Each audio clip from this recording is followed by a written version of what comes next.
Hi, everybody. Janet Levatin here to present a webinar on vaccine controversies. So this is a topic I've talked about for lay people a number of times, but this is a new presentation that I put together for this group with some homeopathic information in it. And I haven't quite timed it, so hopefully it'll fit in within our time frame. But I will just let you know that I got onto the vaccine issue when, during my residency, I saw a baby die of sudden infant death syndrome within 24 hours of being vaccinated. And that information just went straight into me that the vaccines had something to do with the death. And I was very wary of vaccines and began studying them. And that's just intensified over the years as more and more vaccines have been added into the schedule, and there's more and more problems with vaccines.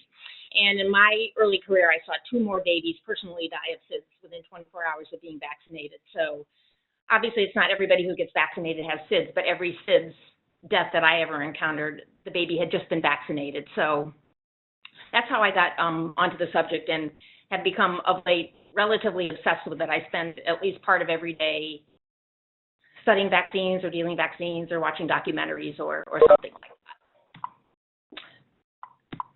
Oops, my slides are not advancing here, and I'm not sure why. Okay. So there's no relevant disclosures or conflicts of interest. And just an outline of what we'll be talking about. I'm going to give a brief history of smallpox and smallpox inoculation/vaccination. Somehow I got drawn into history, and I felt like it was relevant for this talk because a lot of what was going on back then is still going on today in its own version. A history of vaccine laws, the increasing vaccine schedule, which kind of comes out of the changes in vaccine laws, vaccine ingredients, particularly aluminum-containing adjuvants we'll focus on, and then contaminants in vaccines, particularly nanoparticles and microparticles, and then what I call the unintended consequences of vaccine programs. Even if you're fully in favor of vaccines, it's kind of undeniable that there's things that occur that could be called unintended consequences. And then I'm going to give a legislative update a little bit more about what's going on today with vaccine laws.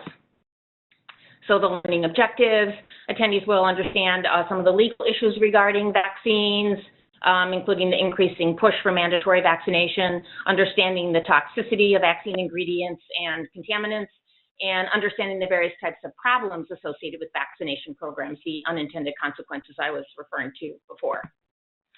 So I put some names down on the bottom of my slide. I'm not going to talk about all these people, but I just wanted to put a little bit of historical context there. So you can see that Hahnemann was pretty much the contemporary of Edward Jenner, who developed the first smallpox vaccine, or is credited with developing this first smallpox vaccine. And that occurred when he inoculated a young boy with cowpox disease matter, and then later exposed him to smallpox. And the boy didn't contract smallpox, so this was the first formal vaccination. But there were other previous efforts to prevent smallpox. It is believed that smallpox first appeared in Northeast Africa in about 10,000 BCE, so about 12,000 years ago. And this was around the time when humans were transitioning from being hunter-gatherers and settling down in agricultural settlements and storing grains and living in crowded quarters, unsanitary conditions set the stage for various diseases to develop. And it's believed that smallpox spread from Egypt to India via trade routes and then spread to Europe around 400 to 600 CE, and was also introduced to the Americas by Spanish and Portuguese explorers. Smallpox was initially called variola, from the Latin root for stained or speckled. And in the late 1400s, it was termed smallpox to distinguish it from syphilis, which at the time was called greatpox. So inoculation or variolation was probably practiced in various civilizations such as Africa, India, China, in an attempt to control smallpox. And it was a crude practice that involved cutting the skin of a healthy person and then inoculating the cut area with pus from a smallpox lesion from another person. And even before variolation, there's evidence that dried smallpox scabs were inhaled as a form of attempting to prevent smallpox. Variolation came to Europe in the early 1700s and then to England as well. And of note in the history, there was experimentation that took place on prisoners and orphans at the time. Kind of reminds you something along the lines of the Tuskegee experiments and other experiments on humans against their will in history. Variolation spread to the U.S. in the 1700s. There were various problems with the procedure. First of all, instead of preventing the disease, it could transfer an actual case of the disease. People die from variolation. They could also contract TB or syphilis when they were going through this variolation procedure. So Edward Jenner, who, as I said, was roughly a contemporary of Hahnemann, had heard that milkmaids who had the disease cowpox, which was known as vaccinia, were resistant to smallpox. So he tried inoculation of cowpox as an alternative to inoculation with actual smallpox. And he found that resistance to smallpox or immunity occurred. The immunity, however, only lasted somewhere between 1 year and maybe a few years, and people would have to be re-vaccinated or re-inoculated sort of repeatedly. So the fluid used for inoculation, where they would like cut the arm and then put the fluid of a sick person onto the cut, was called lymph. But really it was pus and probably some blood mixed in there. And apparently not only cows were used to obtain the so-called lymph, but also horses, goats, sheep, and other animals. It was a really a crude procedure, needless to say, that could lead to erysipelas, serious cases of smallpox, and even death. In the European pandemic of 1871-72, the outbreaks were more severe than the outbreaks in the previous 300 years when there hadn't been vaccination. And vaccinated people were noted to contract more severe smallpox than the unvaccinated. So the practice of vaccination really came into question. And in a couple of slides, I'm going to read some quotes from James Compton Burnett, who wrote a book on vaccinosis. And he goes on at length about how the fluid that's inoculated into people is called lymph. And doesn't that sound so nice and clean and sweet? But really, it's pus, and it's really gross. So his book is kind of funny in a way when you read about him talking about the lymph and how it was really pus. So just a couple words on the current smallpox vaccination. It's called ACAM 2000, and it's produced by a company called ACAMBIS. And it contains live vaccine virus derived from Dryvax, which is a baby cow lymph vaccine.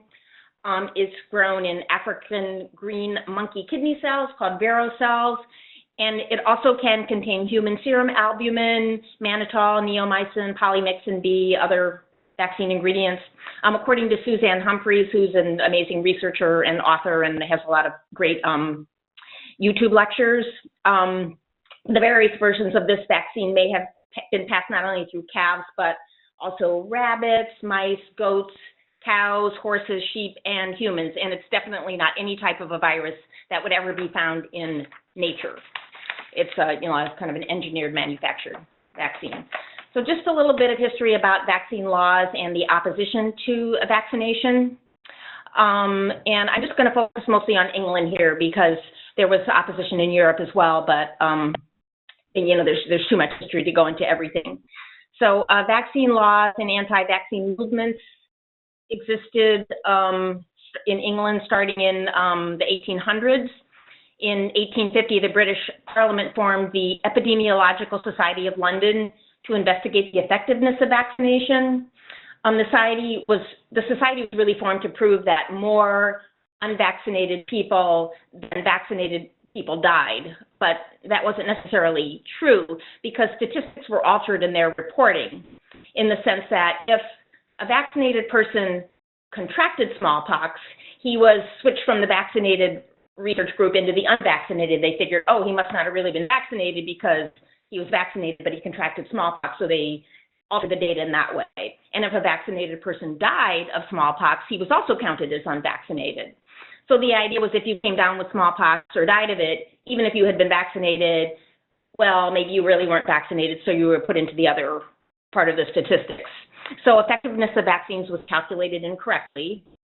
And this alteration of data still goes on, like sort of trying to fit your data into a preconceived notion of what it should be because you want to prove that your procedure is working. And this still goes on, especially if you've seen the movie Vaxxed. You'll see that data has been altered to make things look the way the conventional people want it to look. Anyway, the formation of the Epidemiological Society led to the Compulsory Vaccination Act of 1853. Vaccination requirements were actually instrumental in the development of the modern allopathic medical profession. Vaccines were mandated in part so they could be made into medical procedures and thus regulated and thus required. And doctors became some of the main proponents of vaccination, and because previously vaccination had been pretty much administered by lay people such as clergy, midwives, druggists, maybe barbers, that kind of thing. So doctors wanted to kind of take control of it. Fines and jail terms were imposed if people declined to have infants vaccinated. And in response to these laws, the British anti-vaccination movement was formed. Many protests were held, including a very large rally against compulsory vaccines in Leicester, England in 1885. Accounts differ from what I've read. I read anywhere from 20,000 to upwards of 100,000 people were at this rally. So it was a massive anti-vaccination rally. The Royal Commission on Vaccination was formed in 1889 to study the usefulness of smallpox vaccine and other measures to control disease. And they did acknowledge that it was in part improved sanitation that led to some of the decrease in smallpox incidents, and that arm-to-arm inoculation using infected pus could transfer syphilis. So in the Compulsory Vaccination Act of 1898, they put in a clause that would allow parents to apply for a vaccine exemption. However, there were fines for the applications, and the applications could be denied, and there were also fines that would be levied against people who neither vaccinated nor applied for an exemption. So since that law wasn't working very well, they passed a new law, 1907 Vaccination Act, and this included the provision that applications for exemptions could not be refused by the authorities. And apparently at that time, the number of certificates of conscientious objection tripled during the first year that law went into effect. And then after time passed in 1946, the smallpox vaccine requirement was just repealed. So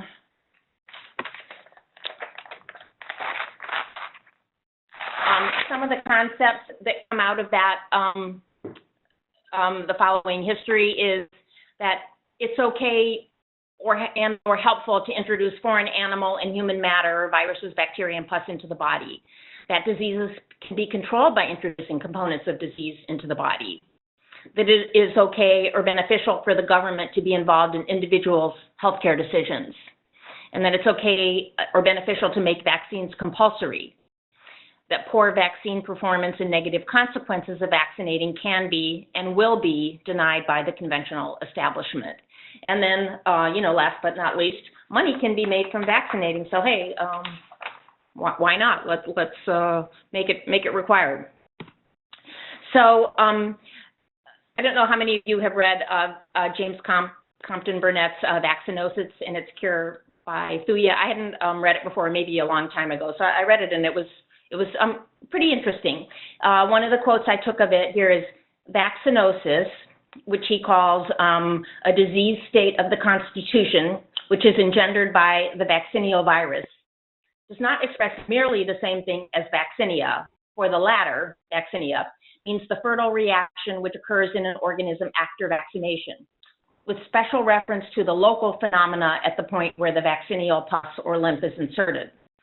Sometimes also the term vaccinia is implied to a general varioloid eruption following vaccination, but here vaccinia is commonly held to end. So the local reaction is what he's calling vaccinia. Now all of this, the local phenomena and the varioloid eruption, is included by me in the term vaccinosis, but still I do not mean merely this, but also that profound and often long-lasting morbid constitutional state engendered by the vaccine virus, which virus we euphemistically call lymph, and he goes on at length about that, as I said. So the points that he's making in this quote and in other parts of the book are the fact that vaccines cause not only local effects, but also constitutional effects. and the fact that other diseases may be introduced during vaccination, including syphilis and TB.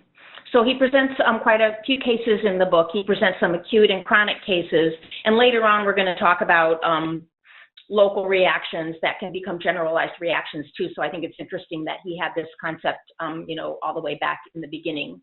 But the cases he presents are such things as a post-orbital neuralgia, neuralgia of the eye, chronic headaches, enlarged glands, hairless patches, recurrent viral illnesses with general ill health, dermatitis, ptosis, spinal irritation, arrested development, and hemiparesis. And in many of the cases he presents, the people were vaccinated repeatedly because of this, the fact that the vaccine didn't last that long, which I was talking about a few minutes ago. So in the end of the book, after he talks about using vaccine matter or the pus from a smallpox lesion or a smallpox lesion in a 30C potency given by mouth, and how it had 100% effectiveness.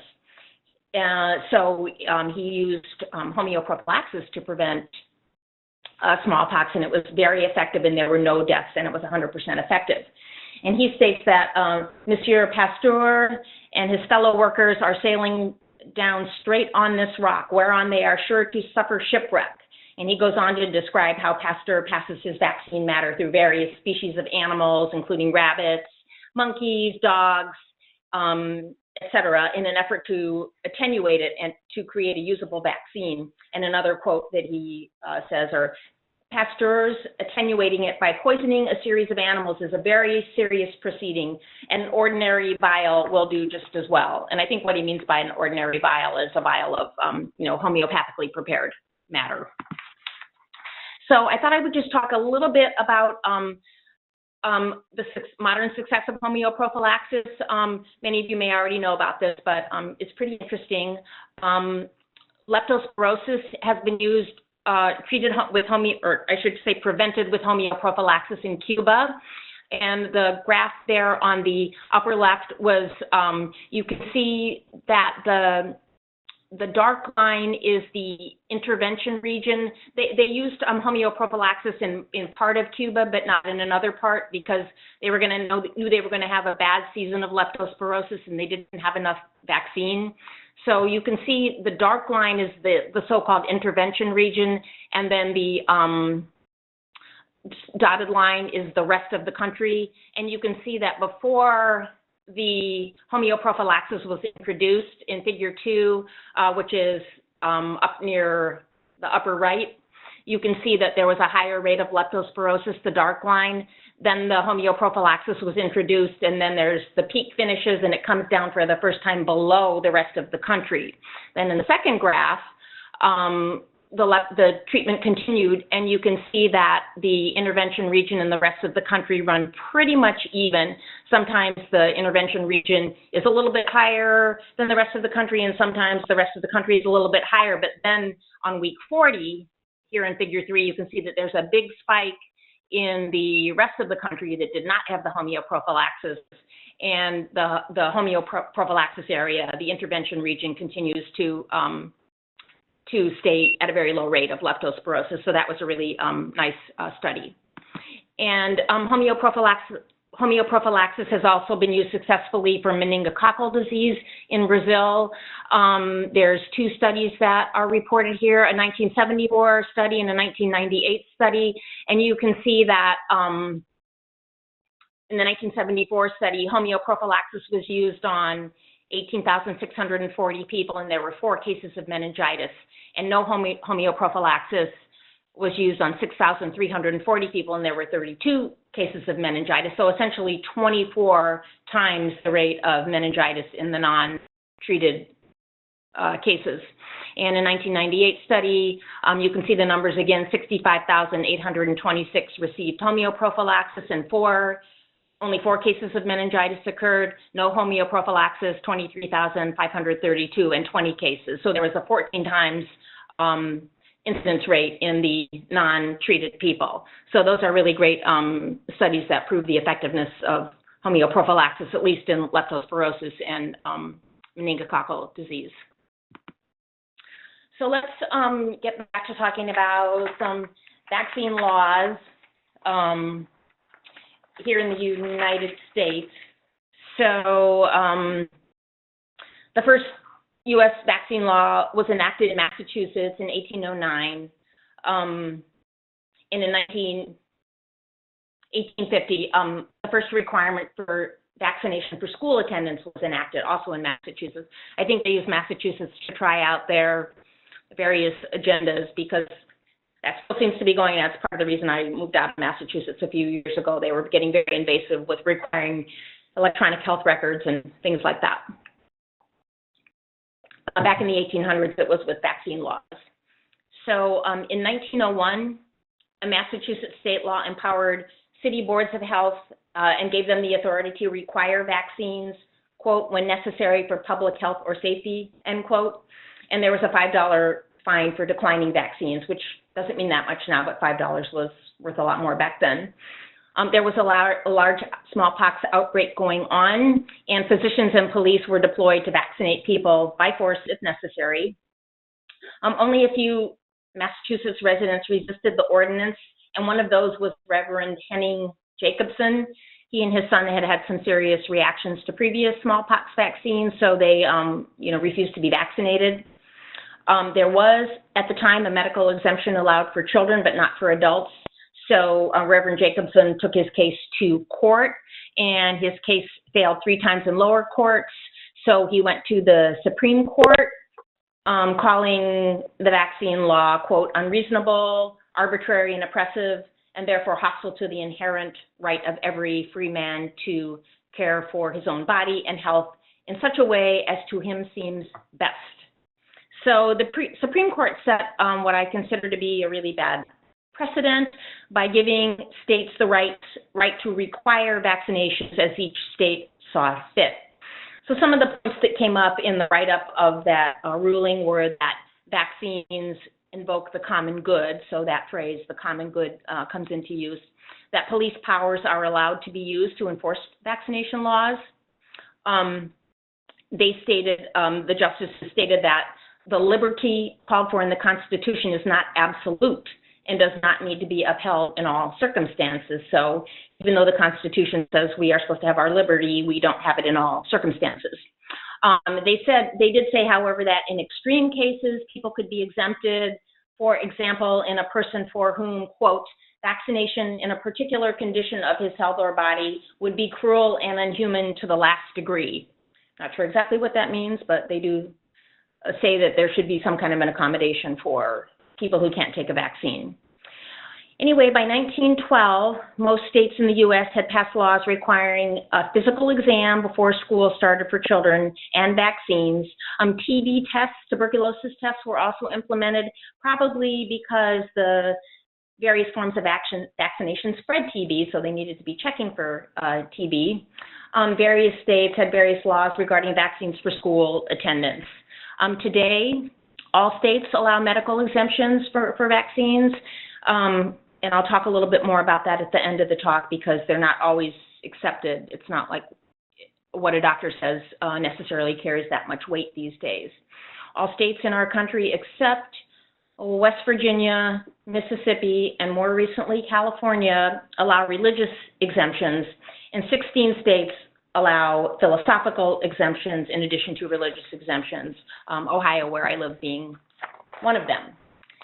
So, jumping over some history and coming into more recent laws, I can't really ask a question, but I'm not sure how many of you are aware of the National Childhood Vaccine Injury Act that was passed in 1986. So I'll just talk a little bit about that, even though many of you may know about it. So vaccines had so many bad reactions, especially pertussis-containing vaccines, and by 1986, I believe, yes, smallpox vaccine had gone out of use, but pertussis-containing vaccines had a lot of really bad reactions. Pharmaceutical companies aren't really in business to help us out. They're in business to make money. So they were having a lot of lawsuits, and they were actually going to get out of vaccine manufacturing. The government didn't want them to do that, and they didn't really want to do that either. So Congress passed a law basically exempting vaccine manufacturers from liability. The law, quote, provides that no vaccine manufacturer shall be liable in a civil action for damages arising from a vaccine-related injury or death. 1, resulting from unavoidable side effects, or 2, solely due to the manufacturer's failure to provide direct warnings. So basically, you can't sue a vaccine manufacturer if you have a bad outcome or even death from a vaccine.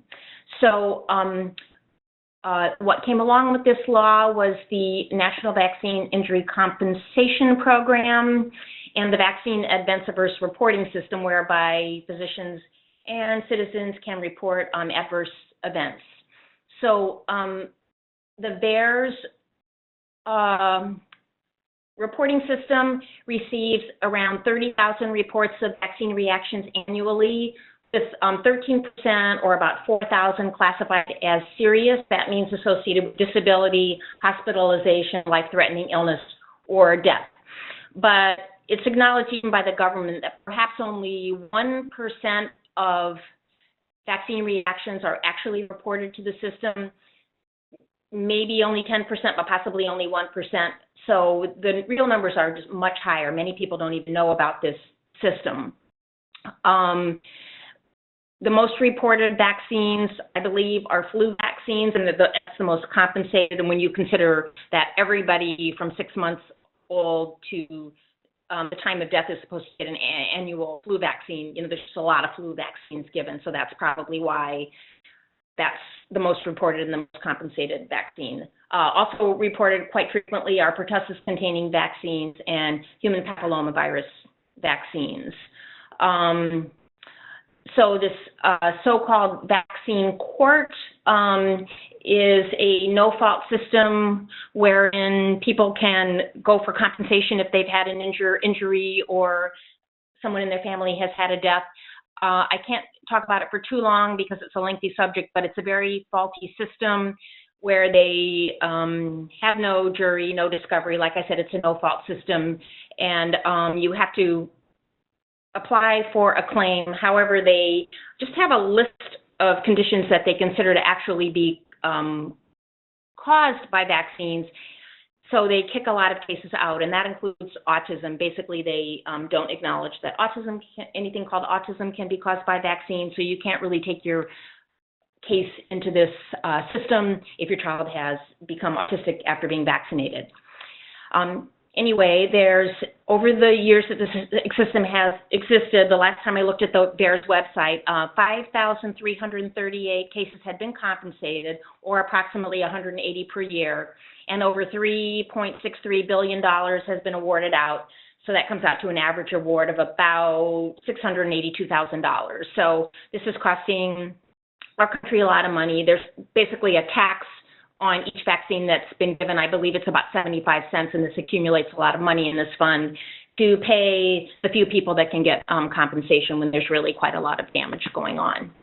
So as a result of this law, vaccine schedule has really expanded, because if you think about it, there's no liability. Why shouldn't more vaccines just be added into the schedule? So in the 1960s, when I was growing up, there were diphtheria, pertussis tetanus vaccines. I think I got like 2 of those as a child. Oral polio, the little sugar tube, for those of you who remember it, I had a couple of times. And smallpox was still in existence in this country until the 70s when they dropped it. So in the 70s, the measles, mumps, rubella vaccine was added. In the 1980s, a vitamin K shot was added for newborns. That's not exactly a vaccine, but it does share some elements in common because it is an injection. It does have ingredients and adjuvants in it. The Hib vaccine was added. Okay, so 1986, this law passed. The Hib vaccine was added. The polio vaccine was changed from oral to injection. And in the 1990s and beyond, we have added into the infant schedule the pneumococcal vaccine, 4 doses of that. Hib, I already mentioned, 4 doses of that. Hepatitis B starting on day 1 of life, 3 doses of that. Chickenpox vaccine, 2 doses of that. Hepatitis A, I'm not sure how many doses of that. Influenza annually, secondary flu vaccines, rotavirus vaccine, human papillomavirus vaccine, meningococcal vaccine. respiratory syncytial virus for some people, shingles for an adult vaccine, and hundreds of vaccines are in the pipeline. And I don't just say hundreds to say hundreds. There's actually really hundreds of vaccines in the pipeline. A 2013 report from the Pharmaceutical Researchers and Manufacturers of America stated that America's biopharmaceutical companies are currently developing 270 vaccines to prevent and in some cases treat a variety of conditions. These potential vaccines, all in human clinical trials or under review by the FDA, include 137 for infectious diseases, 99 for cancer, 15 for allergies, and 10 for neurological disorders. Examples of these vaccines that are in development include a therapeutic vaccine for HIV infection, which is intended to delay the disease progression. So it's a therapy, not actually a prevention. A monoclonal antibody vaccine that targets both pandemic and seasonal flu. A genetically modified vaccine designed for the treatment of pancreatic cancer.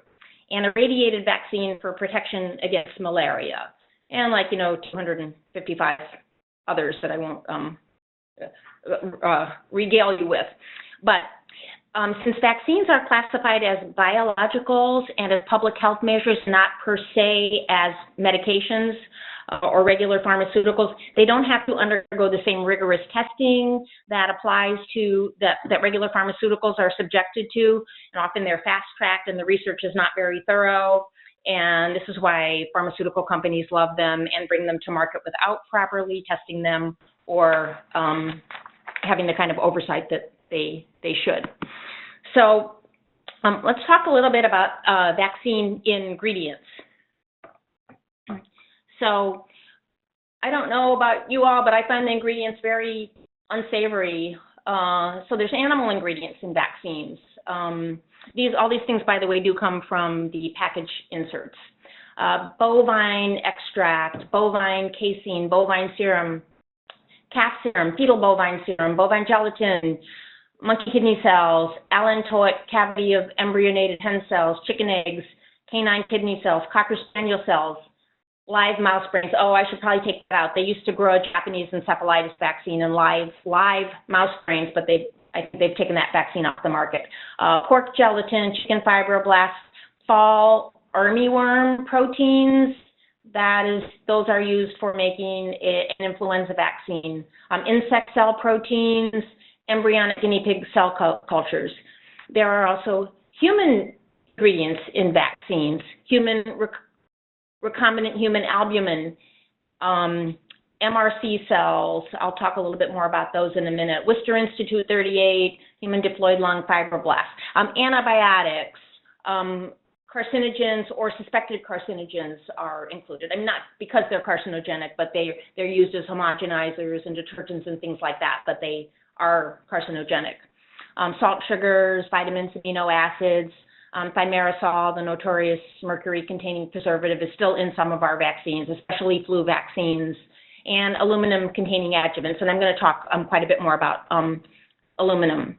So many of the ingredients listed here are considered growth media and process ingredients, and some of them are listed as final product ingredients, but even growth media and process ingredients, components of that are going to remain in the finalized vaccine, especially viruses and things like that from animal and human cells. So just a little bit more about human products. MRC5 is Medical Research Council Cell Strain 5. It's a diploid human cell culture line composed of fibroblasts derived from lung tissue of a 14-week-old aborted Caucasian male fetus. It was isolated in September 1966, and it is used in MMR, measles, mumps, rubella vaccine, varicella vaccine, polio, and hepatitis A. Worcester Institute 38 is a diploid human cell culture line composed of fibroblasts derived from lung tissue of an aborted Caucasian female fetus. And this cell line was isolated in the 1960s and is used in adenovirus vaccine, which is not a regularly used vaccine. I'm not actually sure who gets that one. Varicella vaccine, zoster vaccine. So anybody who wants to look into the use of human cell lines, and human ingredients in vaccines. There's a woman named Dr. Teresa Deisher. I don't think I put her name on the slide here, but it's Deisher. She's a PhD genetic engineer, and she has a website, soundchoice.org, and she talks about how she feels the rise in the dramatic rise in autism has come about with the increasing use of human components in vaccines, and she goes into quite a bit of detail on that. That can be a whole talk in and of itself. So, but let's talk some about aluminum, because aluminum has been a very a hot issue lately. So, aluminum was discovered in 1825.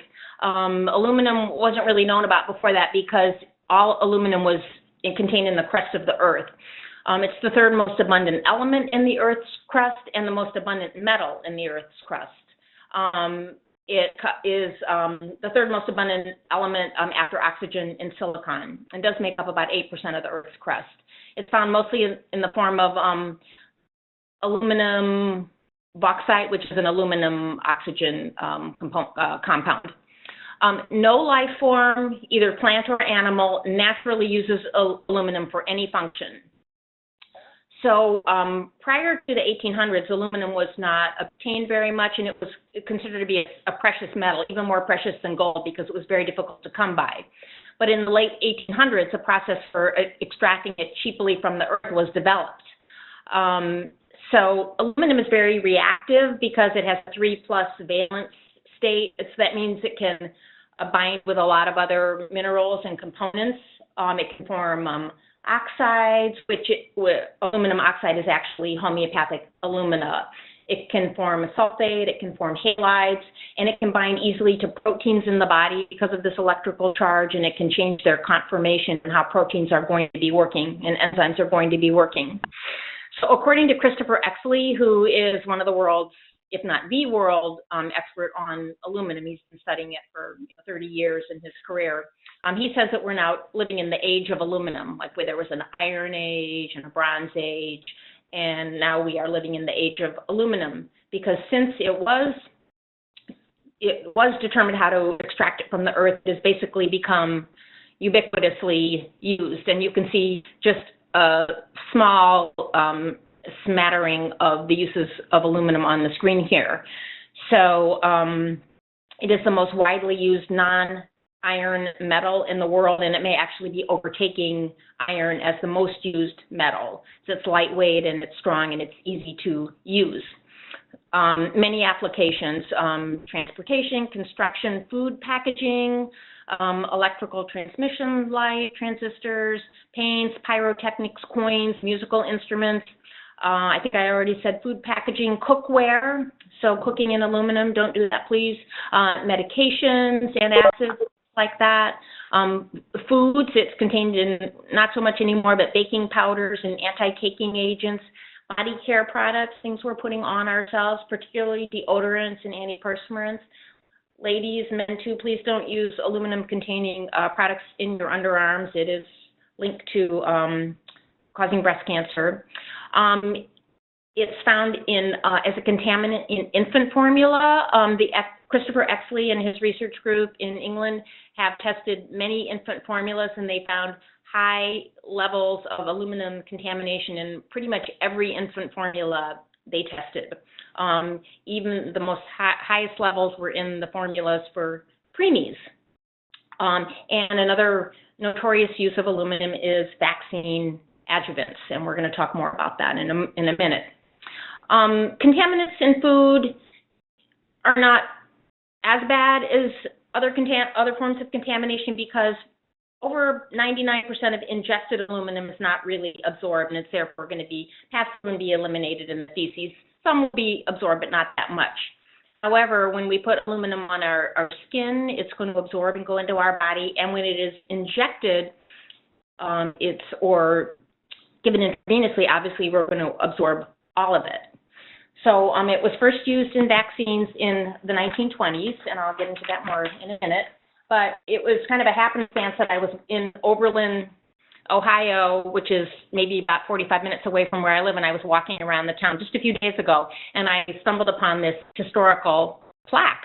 And I just thought I'd throw it in here because it was pretty interesting. I was going to talk about aluminum, and I came across this plaque. I did the underlining in red there. It says here, aluminum pioneer Charles Martin Hall discovered an electrochemical reduction process for producing metallic aluminum from aluminum oxide dissolved in molten cryolite in his woodshed laboratory at his family's home at 64 East College Street on February 23, 1886.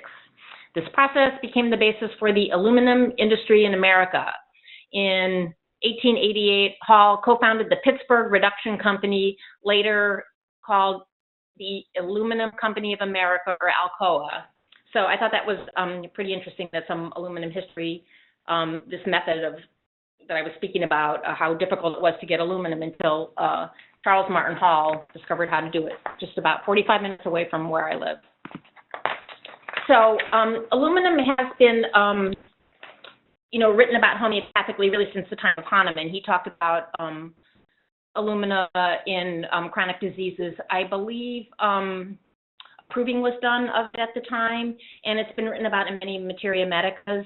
Alumina is aluminum oxidatum or aluminum oxide, and many other aluminum salts have been made into remedies.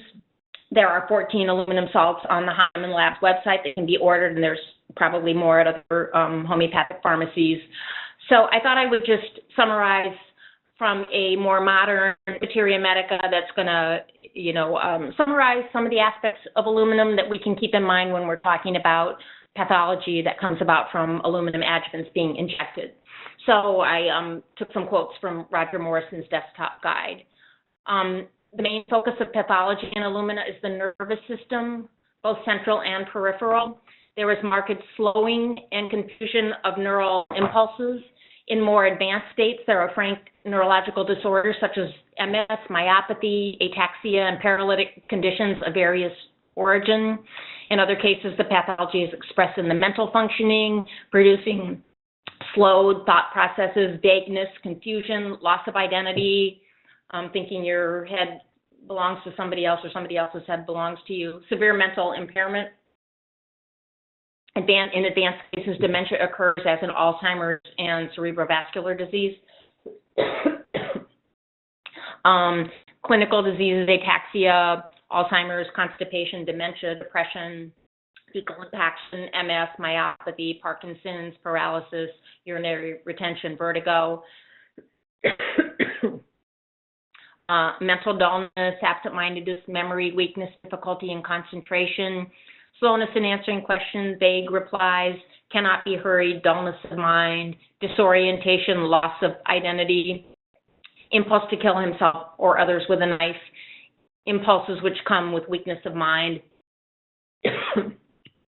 struggles to find answers to even simple questions, despair of recovery, and then also heaviness of limbs, progressing to paralysis, progressive paralysis beginning in the lower extremities, and delayed nerve transmission.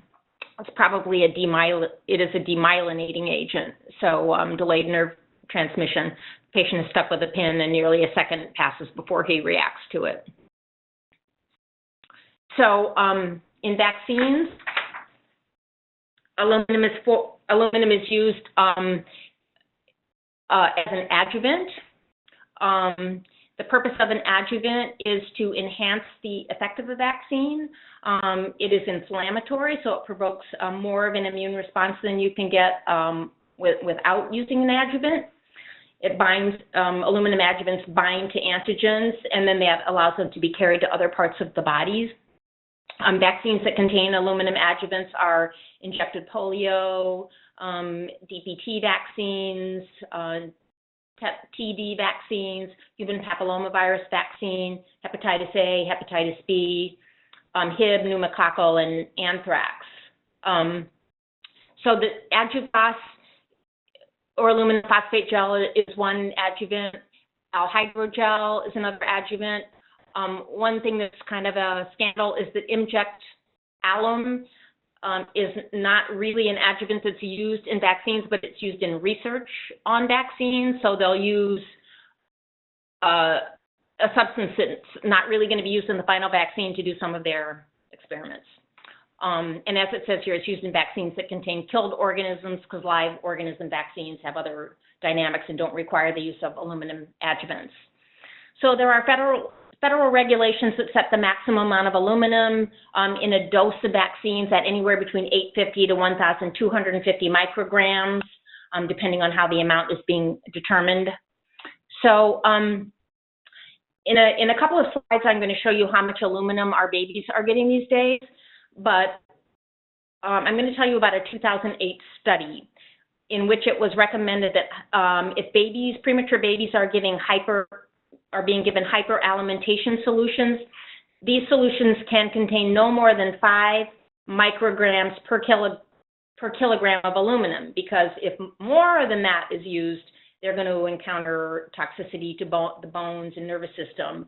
So we're talking about 5 micrograms per kilogram. So if a baby is 4 kilograms and he's not allowed to get more than 5 micrograms per kilogram, that's going to be 20 kilograms maximum in a day that baby is allowed in a hyperalimentation solution. So, and I'm going to show you, like I said, in a couple of pages, but I'll just tell you now that a hepatitis B vaccine that's given on day 1 of life to every baby, unless the parent knows to decline it, contains 250 micrograms of aluminum. So you're at like 20 times the amount of aluminum that's allowed in hyperalimentation, sort of like the right hand doesn't know what the left hand is doing. You can't give it in hyperal, but you can just give the baby, a 1-day-old baby, 250 micrograms in an injection. So why is it toxic? It compromises kidney function, which is already not fully up to speed in a baby, especially not a premature baby. So there's very little mechanism for it to be cleared from the body, and it deposits in places in the body.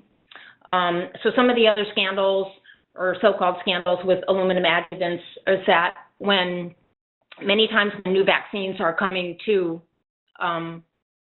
market, instead of testing them against an actual placebo, they test them against a previous version of the vaccine, or they test them against an aluminum adjuvant. So with HPV vaccines, instead of testing them against a true placebo, they're testing them against an aluminum adjuvant. And they're saying, hey, there's some reactions, but there's just as many reactions to the placebo, but the placebo is not actually a placebo, it's an aluminum adjuvant. So mechanisms of aluminum toxicity can inhibit inhibition of enzyme activity and protein synthesis, alterations in nucleic acid function, changes in cell membrane permeability, interference with neurofilament axonal transport and neurofilament assembly, dysregulation of glutamatergic neurotransmission in the brain, with enhancement of excitatory receptor function, pro-oxidant, and you know we want antioxidants, not pro-oxidants, associated diseases and conditions, which we've already mentioned, Alzheimer's, MS, autism, microcytic anemia, chronic fatigue syndrome, and vaccine-associated macrophagic myofasciitis, also called MMF. Just checking on time here. Maybe I'm not going to go in too much into MMF, except to tell you that it is a very debilitating condition that's associated with a granuloma that forms at the site of injection, and this would be when Burnett was talking about something locally, but it can spread to, the effects can spread to the whole body, and it can include chronic fatigue, chronic pain, cognitive dysfunctions, a lot of the things that were talked about in the Morrison write-up of aluminum homeopathically. So it's a very serious condition that is been written about. It's part of the spectrum of Asia or autoimmune inflammatory syndrome induced by adjuvants, and this has been written about by Yehuda Schoenfeld, and I give you some references so you can go and look up more about MMF, this extremely debilitating condition related to aluminum-containing adjuvants. So just a little bit more about how aluminum adjuvants cause toxicity. So aluminum can be incorporated into cells like macrophages, and then it can be transported to any area of the body, particularly vulnerable areas such as the brain. And in any part of the body, it can actually act. If you think about aluminum being an adjuvant, you can attach it to a vaccine antigen, and it's going to cause that to be more antigenic and create more of a response. But what if it's attaching to proteins in our own body, in our thyroid, our brain, our nervous system, and then it becomes an adjuvant and causes our own tissues to become antigens? This is the genesis of autoimmune conditions, which are obviously increasing like wildfire in our country. So many people have autoimmune diseases these days.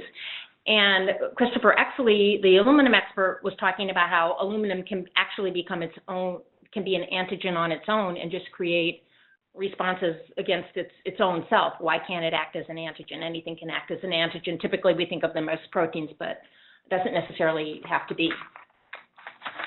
So these are some slides that were taken from an article by Neil Z. Miller, who has written a couple of excellent books on vaccines that I put in the reference list on the last slide, and he gave me permission to use these slides here.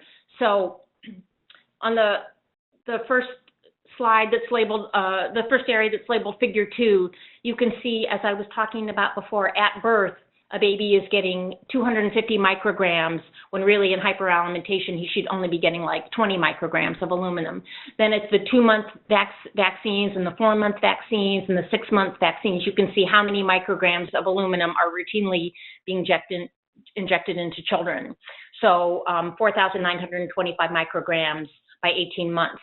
And the table 1 on the upper right there just sort of states it in a different way. It tells you that in the first 18 months of life, a child is getting hepatitis B vaccine 3 times for a total of 750 micrograms, DPT 625 micrograms times 4, and then you can add it up. It's that same 4,925.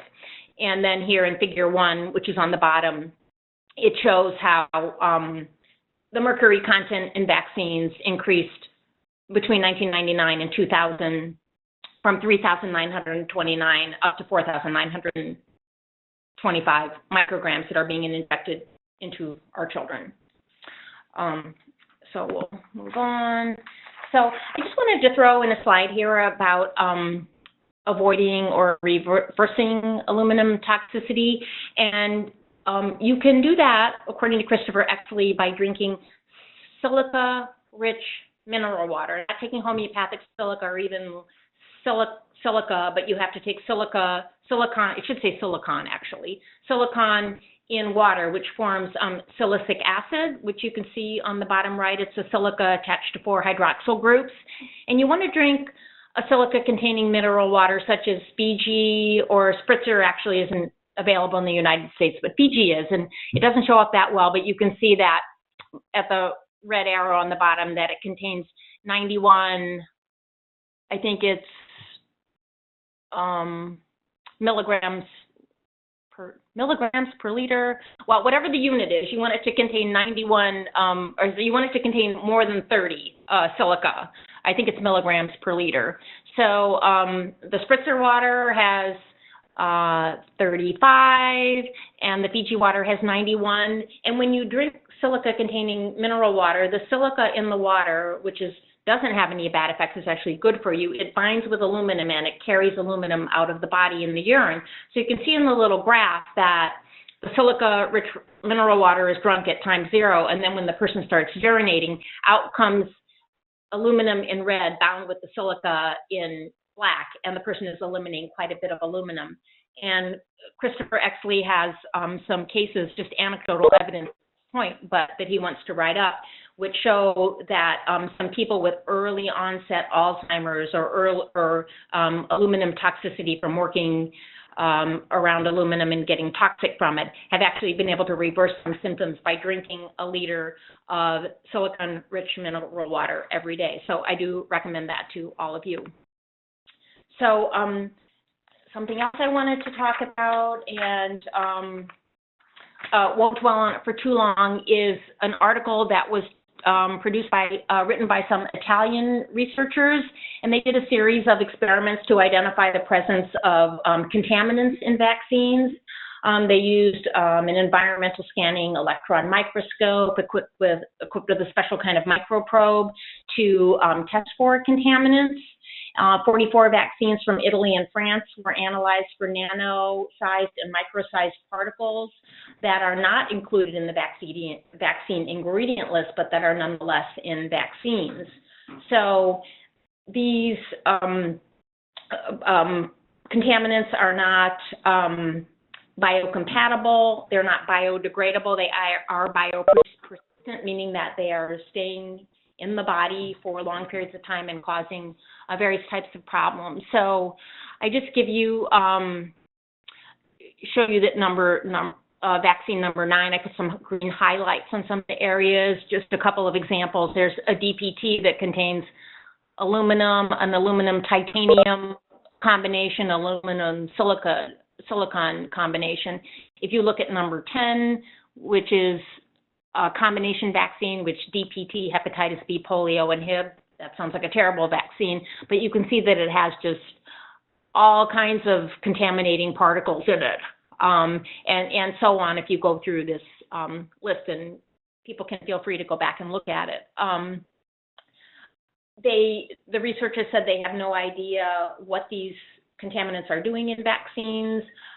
They couldn't say where they came from. They study nanoparticles.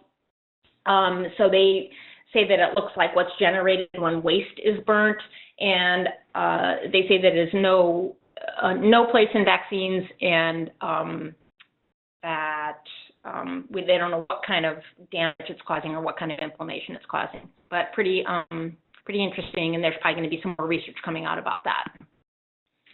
So as I said in the beginning, I wanted to talk some about unintended consequences of vaccine programs, and I think I'm going overtime a little bit. I don't know if people mind if I do that. I guess I'll just kind of keep going here. So unintended consequences can occur at many levels, and this is the idea that something untoward or unexpected happens that's going to disrupt the purpose of your vaccine program, which really, if you think about it, the idea of it should be to prevent diseases, hopefully in a way that's holistic and healthy and not making people sick. But on the microorganism level, we can have the emergence of resisted strains or serotypes. So it's almost like an antibiotic resistance. You give an antibiotic or a vaccine, the organism mutates, then the vaccine or the antibiotic doesn't work against it anymore. Unintended consequences at the cellular level, accumulation of toxic nanoparticles, microparticles, aluminum, etc. Immunologically, in people, the induction of new diseases, novel diseases that we haven't heard of before, various autoimmune diseases.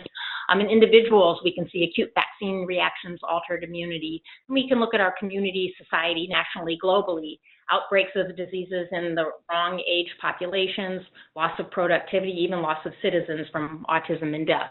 And unintended consequences is something that we could talk about for a long time, but I'll go through it just in part. So to introduce us to this, pertussis vaccine, one of the problems with that is mutation of organisms, which can lead to asymptomatic transmission. And a paper I'll present in a few minutes shows that there's an increase in death from all causes in African infants who were vaccinated earlier versus later with pertussis-containing vaccines. In terms of varicella vaccines, it's a very bad idea in my opinion, varicella vaccines. Changes in age of chickenpox infections, increase in shingles, which is a much more serious and with a lot more morbidity and mortality than chickenpox. Viral shedding by vaccine recipients and causing infections in other people. Pneumococcal and HPV vaccines, we see new strains that gain virulence. So we'll introduce a pneumococcal Prevnar 4, Prevnar 7, and then we find that more serotypes are coming to the fore, and the next thing we need a Prevnar 13, and then they're introducing a 23-valent one for adults. So organisms, new strains coming to the fore when we suppress the original strains. And then the Hib vaccine, I won't even really get into talking much about that, but there's a theory that the Hib bacterium can cross-react with peanuts because it has a similar molecular weight and molecular structure to peanut proteins, and this may be what has caused the peanut allergy epidemic, which basically got started after the hip vaccine was introduced. So just to talk a little bit more about pertussis, acellular pertussis. So as I mentioned before, there was a lot of bad reactions to pertussis vaccines, which is part of the reason that 1986 law was passed, because vaccine manufacturers were getting sued quite a bit. The U.S. did switch from a whole cell pertussis vaccine to an acellular pertussis vaccine, meaning they just take some of the antigens off of a pertussis bacterium to create their vaccine. It's believed to be less reactogenic because you're not crunching up a whole bacterium, you're just using part of it. There are still quite a few reactions to acellular pertussis. However, it is believed to be a cleaner vaccine. However, it has been documented that strains of pertussis have evolved that lack the antigen protectin. So protectin is one of the proteins that the vaccine targets, but when your bacterium has mutated and it no longer has protectin, basically the vaccine doesn't target the current bacterium anymore. So it has been found that this has led to a problem with asymptomatic transmission. A study was run where some infant baboons were vaccinated with acellular pertussis, and then they were exposed to pertussis disease, and they didn't really develop severe pertussis symptoms. However, they became colonized, and they were able to spread the infection. So even though they weren't manifesting the disease, they were spreading the infection. This is happening in humans too, where people who don't even know they have pertussis colonization and the ability to spread it are spreading the disease. So this can explain the failure of cocooning. This was a scheme that doctors have come up with. Well, let's vaccinate all the adults around a little infant, and if everybody is vaccinated, then a little infant under 2 months of age who's not eligible for a pertussis vaccine yet is not going to catch pertussis. However, the vaccine fails. People are harboring pertussis in their airway, and then they're spreading it to babies. So this is a big problem. Dr. Suzanne Humphreys, who does a lot of great lectures on YouTube and has written a couple of books, and she's in my reference list as well. She talks about how pertussis vaccines will never be able to generate herd immunity because they cause a blood-based quote-unquote immunity, a blood-based immune response, but really we need to develop those antibodies in the lungs, which is where pertussis takes hold and spreads as a disease.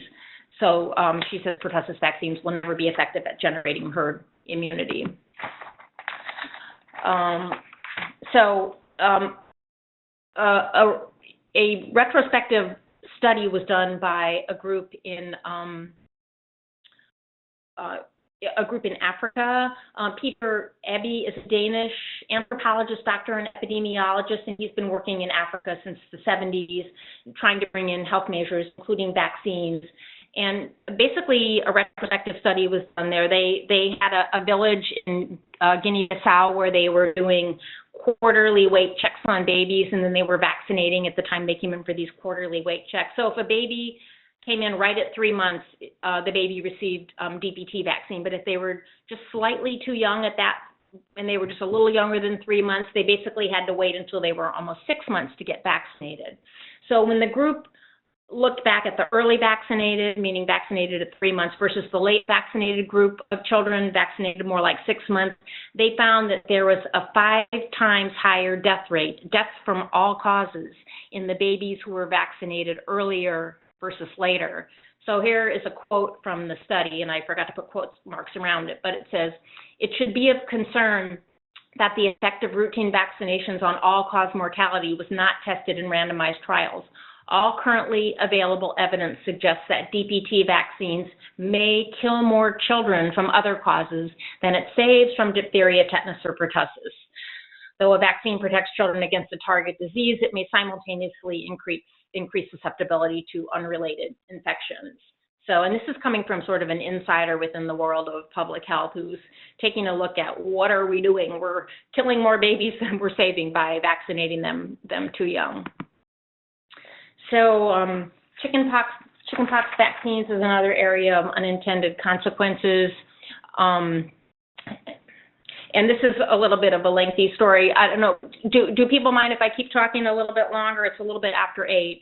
I can't hear anybody, so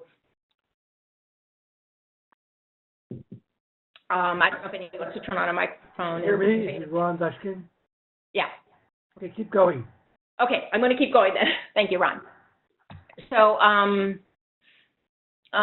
chickenpox vaccines was introduced in 1996. So before this vaccine was introduced, most cases of chickenpox occurred between the ages of 3 and 6, and 90% of people had immunity by age 20. So now, since the vaccine has been introduced, the disease is suppressed. So the dynamics with chickenpox immunity is that people, a cohort of children would have chickenpox every year. So say I had chickenpox when I was 7.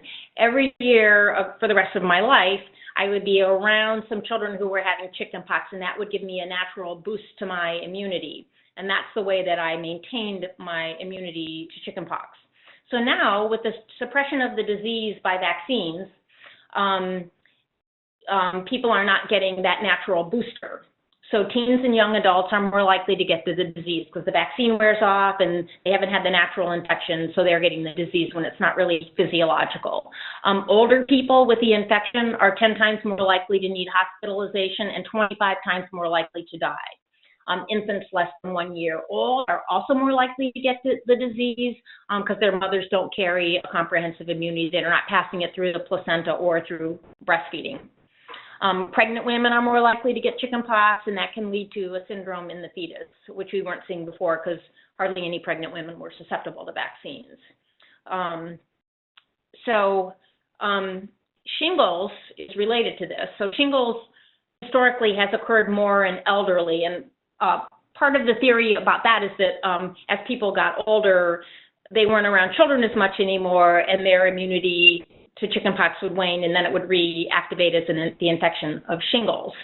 So, however, since the introduction of the vaccine, after the introduction of the vaccine, the incidence of shingles almost doubled in about 5 years. I'm not sure what the statistics are now because shingles has been increasing. Shingles causes 5 times as many hospitalizations and 3 times as many deaths as chickenpox, so it's a much worse disease. There's a man named Gary Goldman who's an expert on chickenpox and shingles. He studied it very extensively and written on the topic.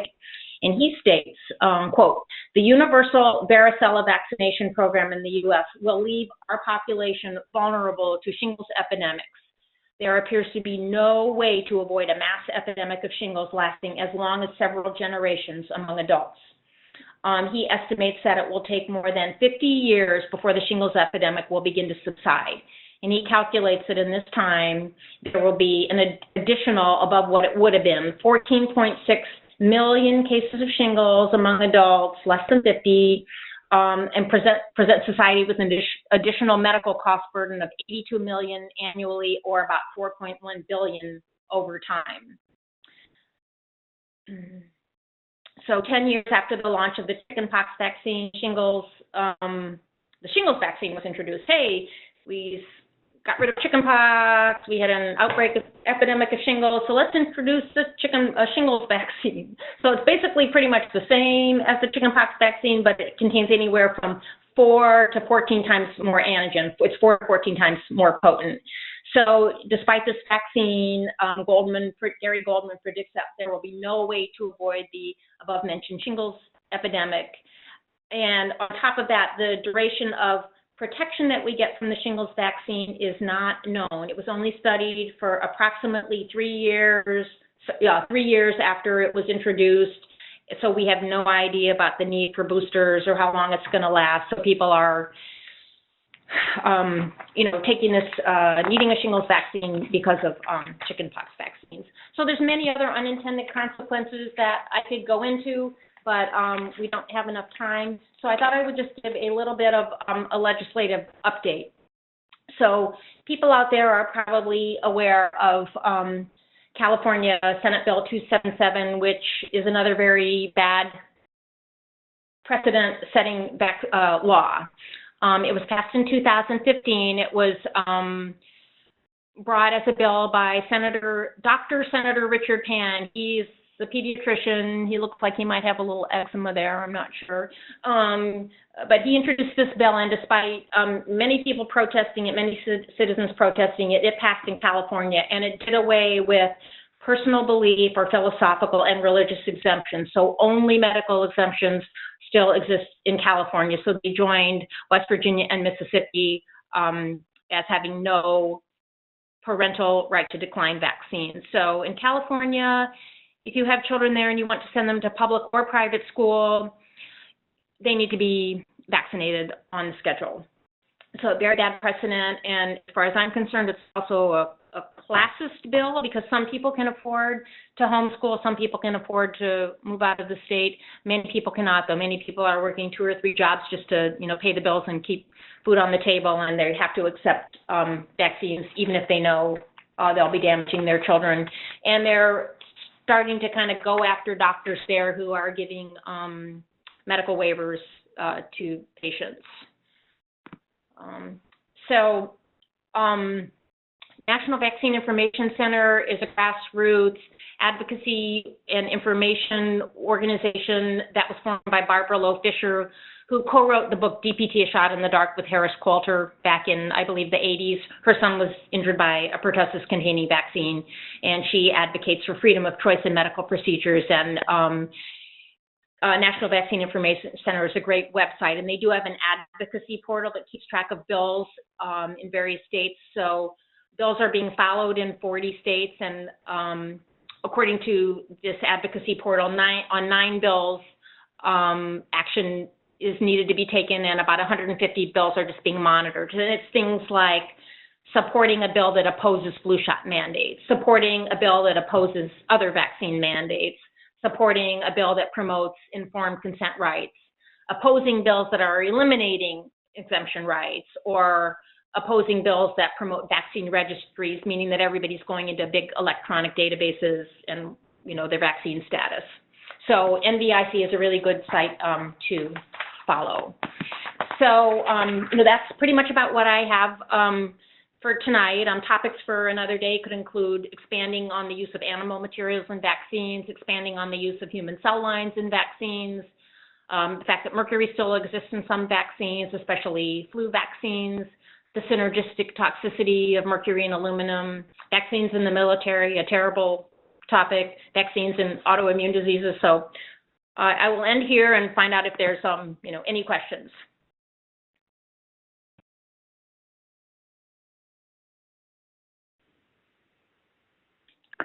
Janet, hi, this is Tim Fior, Chicago. Hi, Tim. Hi. Yeah, so a question, actually a couple questions and a comment. First question pertaining to the last slide. What about, can you comment at all about, it's interesting you mentioned in the last slide the synergistic toxicity of aluminum and mercury. Can you say anything about the comparative toxicity? Because it seems like having read the Simpson-Wood transcript, that the people at the CDC and other places realized that adding aluminum to the childhood vaccines was causing neurodevelopmental problems, and that's when they shifted away from mercury in most of the vaccines, but as you know, not all. Like the flu vaccine still has it in the multi-dose vials, and they switched to aluminum, thinking, oh, that's a lot safer. Can you comment at all about the comparative toxicity of the two? Well, I'm not sure if I can speak too eloquently on that. They do have different functions. The mercury is there as a preservative, and the aluminum is there as an adjuvant. Most of the mercury has been taken out, but there's still trace amounts, quote unquote, in some vaccines, and there are still relatively robust amounts in flu vaccines. They both have neurotoxic effects, and definitely bad effects. One thing I do remember reading, but I can't quote where it was from right now, is that when you put the two of them together, it's like it has a much worse effect than, it's more of an additive because there's a synergistic toxicity. I would actually have to look for the references on that, though, because I don't have it just handy. But I would say that they're both, each one's very bad, but together they're even worse. Are there any vaccines that have large amounts of both?